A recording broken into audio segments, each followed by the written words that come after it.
Hey guys, welcome back. So in this video we are going to see how to edit the quantity of a product in our shopping cart.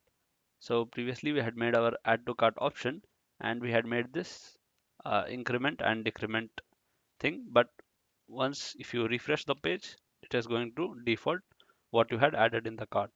So now we are going to see how to edit this quantity in our cart. So I need 5, so when I click 5 and when I refresh it has to be 5. So let's get started with it. So I'll open the code, and previously we had designed this cart page and we have given few fields over here. You can see this input type hidden of the product ID and this CSRF token so that we can perform update operation. And you can see this class, right, product data. So this will give us the nearest one. So I will just show you.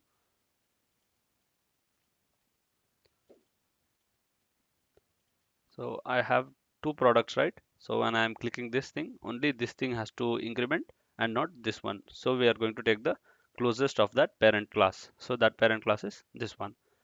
So now we will start with the update option. So for that we need to give a class name over here. So let's say change quantity and just copy that class name and paste it even for the increment. So both will have the same thing. Whatever operation, either it is a minus or a plus, we will take the value and update it in our database. So here paste your class name and similar to this one, just copy and paste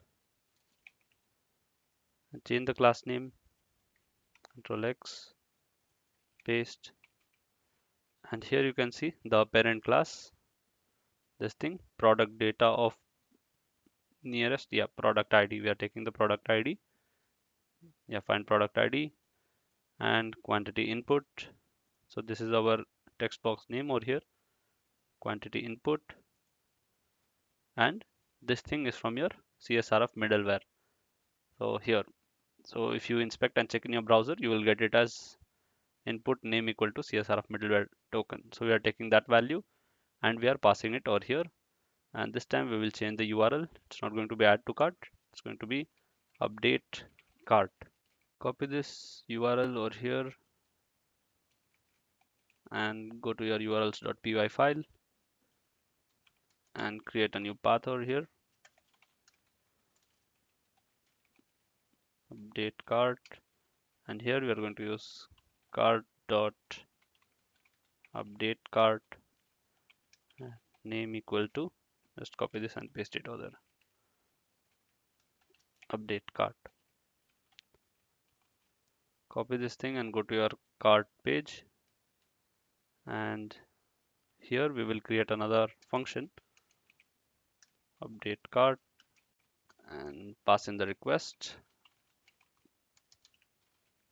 Then we are going to check if request dot method is equal to post. So if it is a post method, then we are going to fetch the product ID, prod ID, just convert it into int request dot post dot get, and the field name which we had given over here, product ID, copy that, paste within single quotes, and then we are going to filter from our cart table.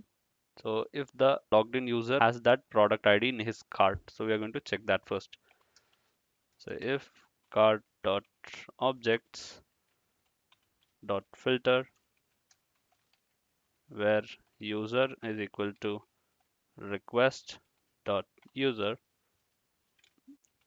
and the product ID, we have the field as product ID, right, in our cart. Just check in our migrations, have cart and see product, yeah, product. So that underscore ID is created when you create a foreign key.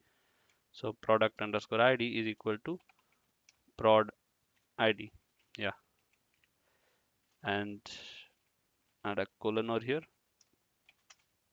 So if that product exists in the user's cart, then we are going to fetch the quantity of that product, and you can just copy the same thing paste, change this to product qty, this one, copy and paste, and then you have your cart variable you just create and call your model cart dot objects dot get, where product id is equal to prod id and user is equal to request dot user. Then cart dot product quantity is equal to the prod qty, that variable, and then we're going to say cart dot save function, then return JSON response within curly braces. Say we have it over here, right? Yeah, copy, paste. And here we are going to say updated successfully. But we are not going to show this message to the user. So only in the development environment to test it, we can just use this. So because the user is performing the update operation, right? So for each click, you don't have to show an alert here. So that is understood like it is incremented. So only when the user refresh, that time it will confirm that it is updated or not. So here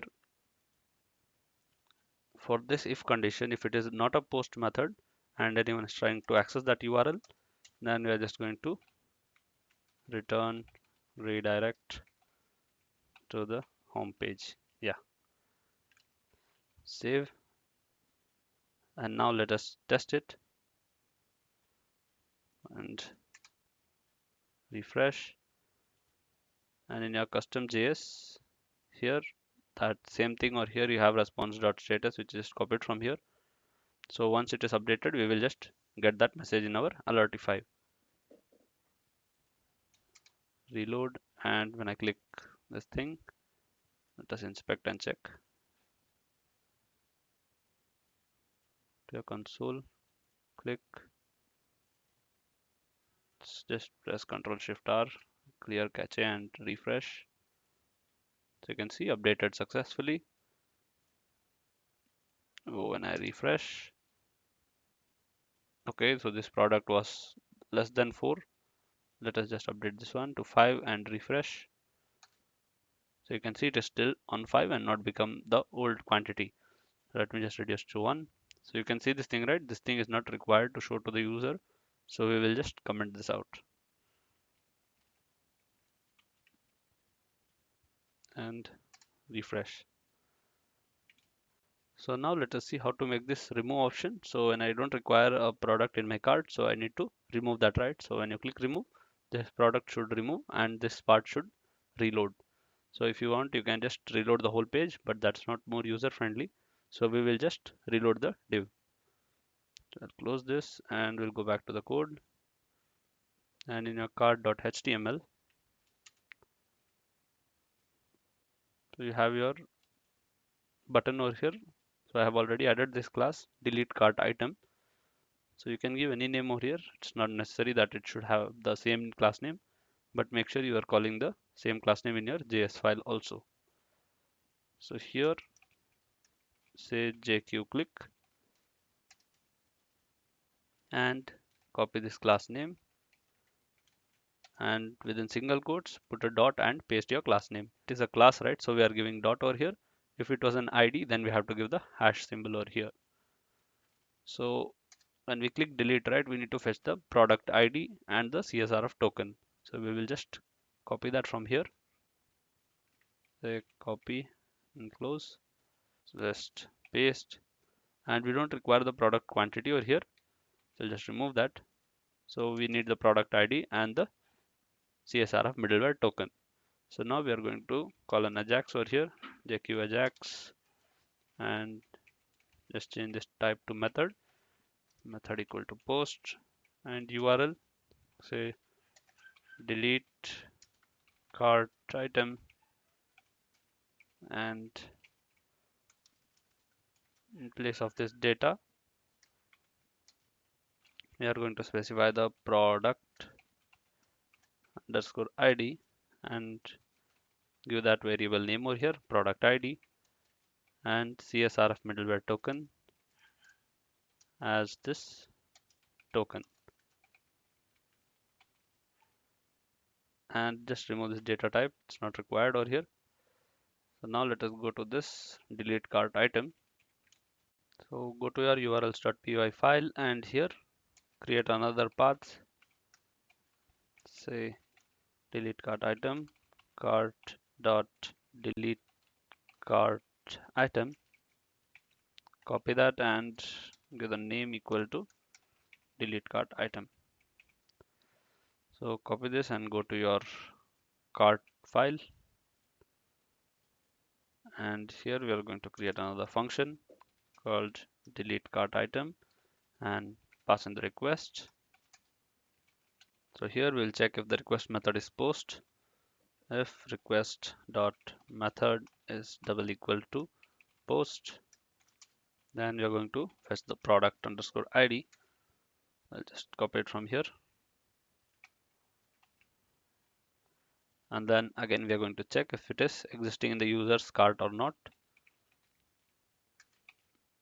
So in case the user inspects and change the product ID in the input type hidden, so we have it over here, right? So if the user inspects and change this value, so we are checking if it is existing in the user's cart or not. So if it is there, then we are going to delete that. Let's say cart item equals cart dot objects dot get where product underscore ID is equal to prod ID and user is equal to request dot user. And then we are going to say cart item dot delete function and return JSON response. Just copy along with this redirect. So if somebody is accessing this without post method, so it will redirect them to the home page. Change the message over here. Oh, deleted successfully. And again, we are not going to show this message to the user. It is only for the development purpose. So once it is deleted, we are redirecting back. I mean, we are returning a JSON response, right? So we need to show that over here. I'll just copy this over here. Save. So let us test this code first. Go and refresh. I click remove. Deleted successfully, but you can see that is still over here. So once I refresh the page, it is going from here, right? So we will just reload this div once the product is deleted. So here we are going to use jQuery and just remove all of this. We don't require a function in this. Yeah.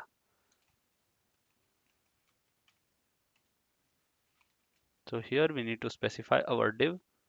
So in your card.html, so have it over here, right? Card body. Let me say cart data. Copy that, and within single quotes put a dot and paste that. And here inside this load, we need to give location dot href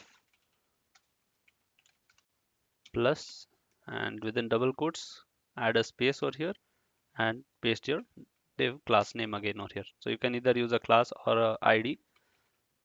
So let us test this now. Go and refresh. I'll remove this item. So you can see it is automatically refreshed over here. So let me just check.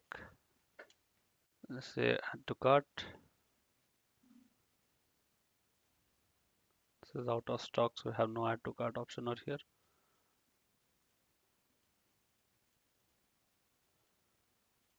Go back to my cart. Check this. It's updating successfully. Refresh. Yes. And when I remove, you can see that thing is gone from here.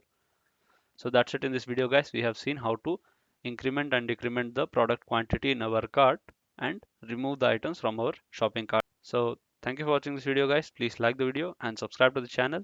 Thank you.